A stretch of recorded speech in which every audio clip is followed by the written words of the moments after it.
ఈ శాతకు వచ్చే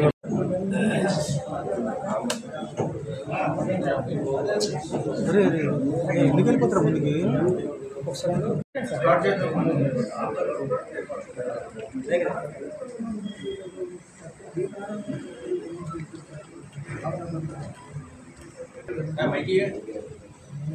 రాష్ట్ర కమిటీ తరఫున ఉత్తరాంధ్రకి సంబంధించినటువంటి మనిషిరావు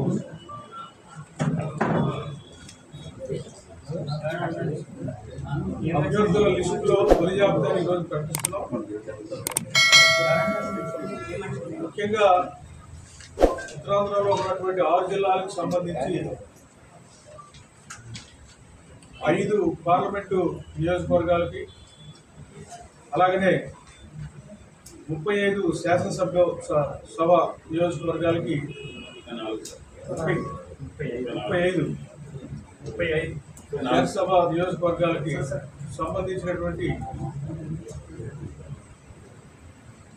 మొత్తం సభ్యుల్లో మొదటి విడతగా మొత్తం 40 మంది 5 పార్లమెంట్ సభ్యులు 35 శాసన సభ్యులకు సంబంధించినటువంటి అభ్యర్థుల్లో ఒక 20 మందిని ఈరోజు ప్రకటిస్తూ ఉన్నాం.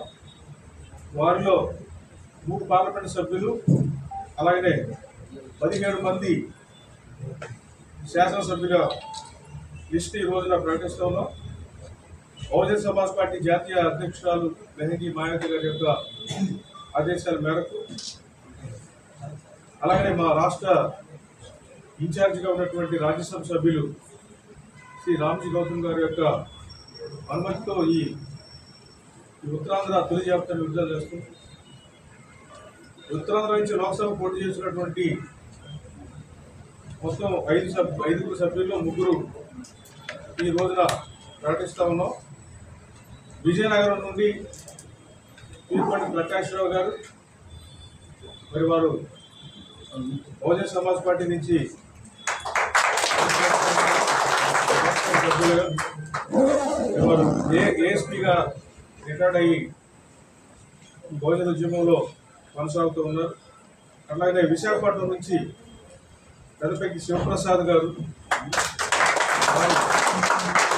20 ఏళ్లుగా ఉద్యోగ వర్గాల్లో ఉద్యోగ సంఘాల్లో పనిచేస్తూ అనుకున్నటువంటి 5 సంవత్సరాల సర్వీస్ని వదులుకొని టీచర్గా రిజైన్ చేసి పార్టీలో చేరి ఈ రోజున విశాఖపట్నం నుంచి పార్లమెంటు సీటుకి పోటీ చేస్తూ ఉన్నాడు. అలాగే అరకు నుంచి బిసాయి దేందర్ అనేటువంటి ఒక సభ్యుడిని ఈ రోజున అరకు నుంచి బహుజన్ సమాజ్ పార్టీ పోటీ చేస్తున్నాం. అలాగనే విజయనగరం నుంచి సోము రాంబాబు గారు, విశాఖపట్నం దక్షిణ నుంచి కదిరి రాము గారు, అలాగే విశాఖపట్నం పశ్చిమ నుంచి అతుకులశెట్టి రామచంద్రరావు గారు, అలాగనే శృంగవరపుకోట నుంచి గోని కృష్ణ గారు, నర్సీపట్నం నుంచి బి నాగరాజు గారు ఈ కేవలం ఈ మోసపూరితమైన పాత్రలో వహిస్తున్నారు. కానీ వాస్తవానికి ఇక్కడ ప్రజల యొక్క సమస్యలు, ప్రజల యొక్క బాధలు తీర్చేటువంటి పార్టీలుగా ఈరోజు ప్రజల కోసం నిలబడేటువంటి పార్టీలుగా ఈరోజు ఈ పార్టీలు లేవు. కాబట్టి మేము ఈరోజు చెప్తున్నది ఏంటంటే ఈ రాష్ట్రంలో బహుజనులందరూ కూడా ఈ రోజున మీ ద్వారా మేము ఇచ్చేటువంటి సందేశం ఏంటంటే ఈ పార్టీలన్నీ బహుజన ఓట్లతోటి అధికారంలోకి వచ్చే పార్టీలే కానీ బహుజనుల యొక్క సమస్యలు, బహుజనుల యొక్క అభివృద్ధి ఈ పార్టీలకి లేదు. కేవలం 2 సామాజిక వర్గాలు మాత్రమే ఈ రాష్ట్రంలో అధికారంలోకి వస్తున్నాయి. పార్టీలు ఏర్పాటు చేసుకున్నారు. వాళ్ళ మధ్య ఒక అంగీకారంతో మిగతా బహుజన కులాలన్నింటినీ కూడా కేవలం ఓట్లు వేసేటువంటి యంత్రాలుగా తయారు చేస్తున్నారు చెప్తే అధికారంలో ఏమాత్రం కూడా వాళ్ళు భాగస్వామ్యం చేయట్లేదు. కాబట్టి బహుజన సమాజ్ పార్టీ మాత్రమే ఈ రాష్ట్రంలో కానీ దేశంలో కానీ బహుజనులకు ప్రాతినిధ్యం వహించేటువంటి ఏకైక రాజకీయ పార్టీ. ఈ రాజకీయ పార్టీ అధికారంలోకి వచ్చినప్పుడు మాత్రమే ఈ దేశంలో ఉన్నటువంటి బహుజనుల యొక్క సమస్యలు పరిష్కారం అవుతాయి.